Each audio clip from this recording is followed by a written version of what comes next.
दोस्तों नमस्कार, स्वागत है आपका यूट्यूब चैनल एबी टेक में। आज है 2 फरवरी 2025 और जान लेते हैं आज की महत्वपूर्ण खबरें जो आज के प्रमुख समाचार पत्रों पर छाई हुई हैं। वीडियो की शुरुआत कर रहे हैं सबसे पहले पीएम श्री केंद्रीय विद्यालय रायबरेली में आई हुई भर्तियों के बारे में। यहाँ पर शिक्षकों की भर्तियाँ आई हुई हैं।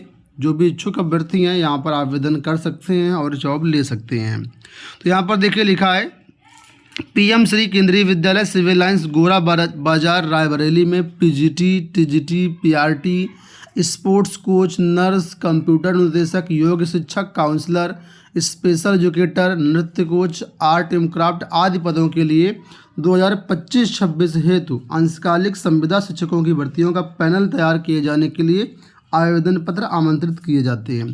तो ये कॉन्ट्रैक्ट भर्ती है, संविदा भर्ती है जो भविष्य में पदरिक्त होने की दिशा में वरीयता क्रम के अनुसार बुलाए जाएंगे। ठीक है, पदों का चयन जो है केंद्रीय विद्यालय संगठन के नियमानुसार किया जाएगा। विस्तृत जानकारी वेबसाइट पर दी गई, वेबसाइट आपके सामने है। नोटिफिकेशन में क्या की चीज़ें मैं आपको दिखा दे रहा हूँ।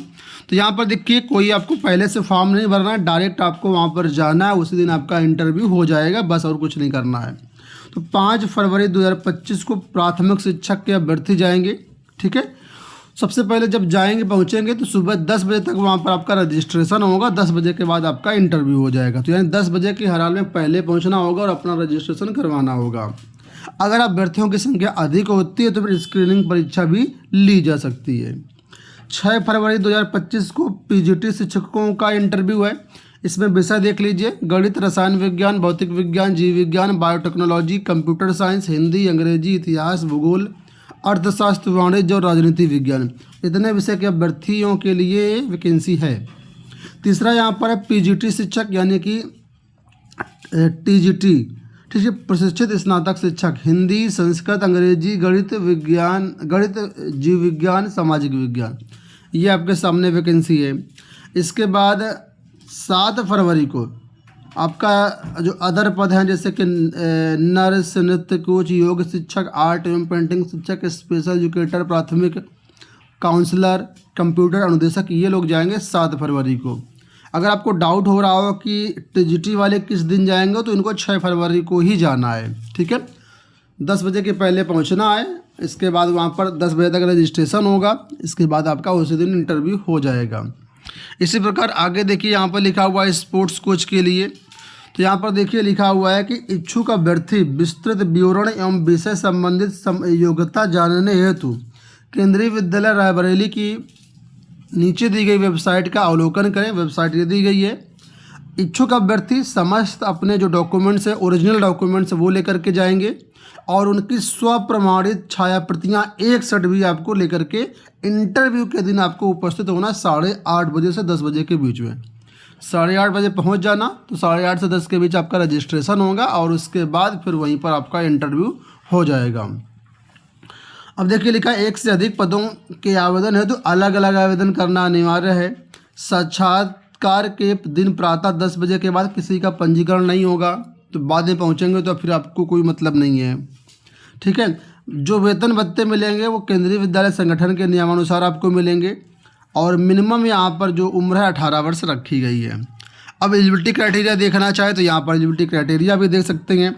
पीजीटी के लिए बोला गया है मतलब आपके पास मास्टर डिग्री होनी चाहिए 50% मार्क्स के साथ और बीएड होना चाहिए और हिंदी इंग्लिश में पढ़ाने का आपको ज्ञान होना चाहिए। ठीक है, तो ये पीजीटी के लिए हो गया। इसी तरीके से आप टीजीटी में देखें तो टीजीटी में बोला गया है यहाँ पर बैचलर डिग्री 50% मार्क्स के साथ होना चाहिए। ठीक है, और सब्जेक्ट कॉम्बिनेशन प्रॉपर आपका होना चाहिए और इसमें शायद बीएड का तो कहीं मुझे जिक्र दिख नहीं रहा है, लेकिन बीएड होगा इसमें। ठीक है, और इसके साथ ही यहाँ पर आपका सीटेट भी होना चाहिए और हिंदी इंग्लिश में पढ़ाने का ज्ञान होना चाहिए। तो ये टीजीटी के लिए क्वालिफिकेशन है। इसी प्रकार से बाकी क्वालिफिकेशन भी है। तो ज़्यादा जानकारी के लिए इस नोटिफिकेशन को आप हमारे टेलीग्राम चैनल से डाउनलोड कर सकते हैं। टेलीग्राम चैनल का लिंक इसी वीडियो के डिस्क्रिप्शन बॉक्स में दिया गया है। प्राइमरी के लिए एक बार एलिजिबिलिटी देख लीजिए। सीनियर सेकेंडरी 12th आपका 50% मार्क्स के साथ है। इसके बाद 2 साल का डिप्लोमा आपने किया हुआ है।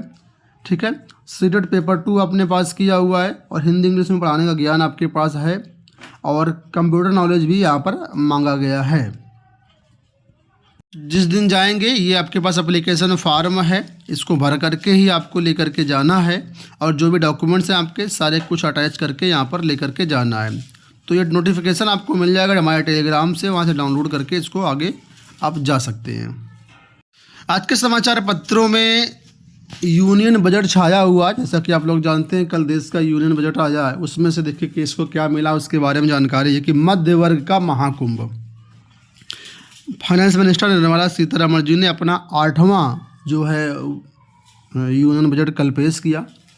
कृत्रिम मेधा से लेकर के परमाणु ऊर्जा तक रहेगा दबदबा, 10,000 मेडिकल सीटें बढ़ा करके सुधारेंगे स्वास्थ्य। तो कुल मिलाकर के रक्षा बजट में 9.53% की वृद्धि की गई है। 6,81,210 करोड़ रक्षा बजट को मिले हैं। ठीक है, इसमें रेलवे पर फोकस किया गया है, विज्ञान पर 86% खर्च बढ़ा है, परिवहन पर बढ़ाया गया है। इसके साथ ही अगर हम लोग बात करें ऊर्जा क्षेत्र में तो 81,174 करोड़ व्यय किया गया है। और भी बहुत सारी चीज़ें यहाँ पर, इसका डिटेल्ड वीडियो हमने कल बना दिया था, अगर आपने नहीं देखा है तो ज़रूर देख लीजिएगा। यहाँ पर देखिए अपडेट है कि बुजुर्गों के चेहरे खिले, ब्याज से कमाई 1 लाख रुपए तो नहीं कटेगा TDS। अभी तक ये जो इनकी लिमिट थी 50,000 थी, अब इस लिमिट को 50,000 से बढ़ा करके 1 लाख तक कर दिया गया है। ठीक है, अगर बैंक से ब्याज के रूप में 50,000 की जगह अब 1 लाख रुपए तक इनकम है सालाना तो TDS नहीं कटेगा, 1 लाख के ऊपर है तभी TDS कटेगा। FD कराने वालों को फ़ायदा, अब 50,000 रुपये पर लगेगा TDS।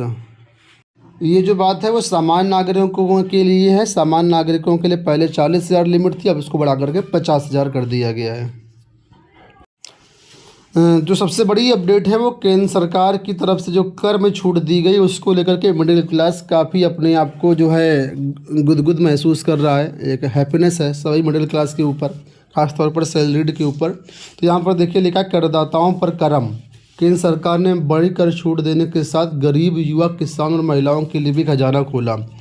तो फिलहाल जो लोग न्यू टैक्स रिजीम में जाएंगे उनके लिए यहाँ पर अब 12 लाख रुपए की आय तक कोई टैक्स नहीं देना होगा।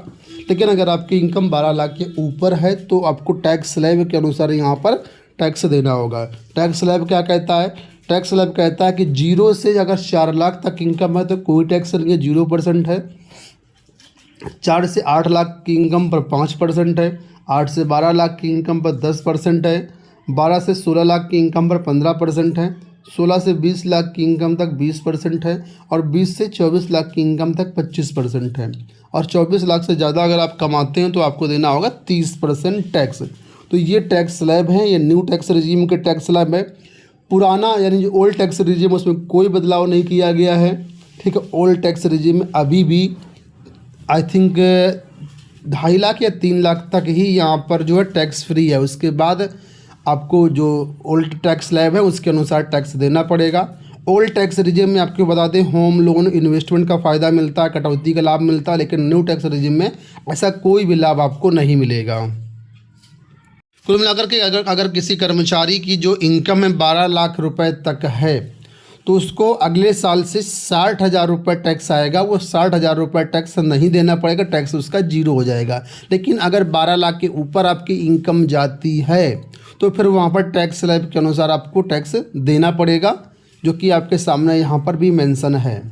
ठीक है, पुराने टैक्स स्लैब में एक बदलाव ये किया गया है। पुरानी जो ओल्ड टैक्स रिजीम थी उसमें मात्र एक बदलाव ये हुआ है कि आपने देखा होगा कि बच्चों के लिए NPS वात्सल्य योजना केंद्र सरकार ने लॉन्च की है। NPS आप लोग जानते हैं, पेंशन। ठीक है, तो बच्चों के लिए NPS वात्सल्य योजना लॉन्च की गई। इसमें अगर पेरेंट्स अभी बच्चों के नाम पर निवेश करते हैं तो 50,000 रुपये की अतिरिक्त कटौती का उनको लाभ मिल जाएगा। जैसे आपने देखा होगा कि जिनका NPS कटता है तो ओल्ड टैक्स रिजीम में उनको खुद के NPS का 50,000 अतिरिक्त लाभ मिलता है, यानी 1.5 लाख जो STC की लिमिट है उसको हटा करके 50 लाख अतिरिक्त मिलता है। तो उसी तरीके से बच्चों के नाम पर अगर आप NPS में निवेश करते हैं, वात्सल्य योजना में निवेश करते हैं, तो आपको अतिरिक्त जो है वो लाभ मिल जाएगा 50,000 का। लेकिन ये लाभ केवल आपको ओल्ड टैक्स रिजीम में मिलेगा, न्यू टैक्स रिजीम में नहीं मिलेगा। यहाँ पर देखिए वाराणसी से भर्तियाँ आई हुई हैं। ठीक है। रिसोर्स पर्सन की है, ARP की भर्तियां हैं, जिसके लिए अगर आप इच्छुक हैं तो यहाँ पर फॉर्म भर सकते हैं। ये फ्रेश भर्ती नहीं है, ठीक है। तो ये वैकेंसी आपके सामने है, पात्रता आपके सामने है, तो जो भी इच्छुक हैं वो फॉर्म भर दीजिएगा। अंत में यहाँ पर अपडेट है पुलिस रेडियो संवर्ग भर्ती की DB PST 8 फरवरी से। पुलिस रेडियो संवर्ग में सहायक परिचालक व कर्मशाला और कर्मचारी के पदों पर सीधी भर्ती 2022 के अंतर्गत लिखित परीक्षा में एलिजिबल पाए गए अभ्यर्थियों के लिए जो DB PST है 8 फरवरी से आयोजित होगी। आगरा, मेरठ, बरेली, कानपुर नगर, लखनऊ, प्रयागराज, वाराणसी और गोरखपुर में आयोजित परीक्षा में शामिल होने के लिए अभ्यर्थी अपना प्रवेश पत्र UP पुलिस भर्ती बोर्ड की वेबसाइट से डाउनलोड कर सकते हैं। दोस्तों ये हो गई आज की सारी सूचनाएं। उम्मीद करेंगे वीडियो आपको पसंद आया होगा। इसी तरह के अपडेट्स के लिए चैनल को सब्सक्राइब जरूर कर लीजिएगा। धन्यवाद।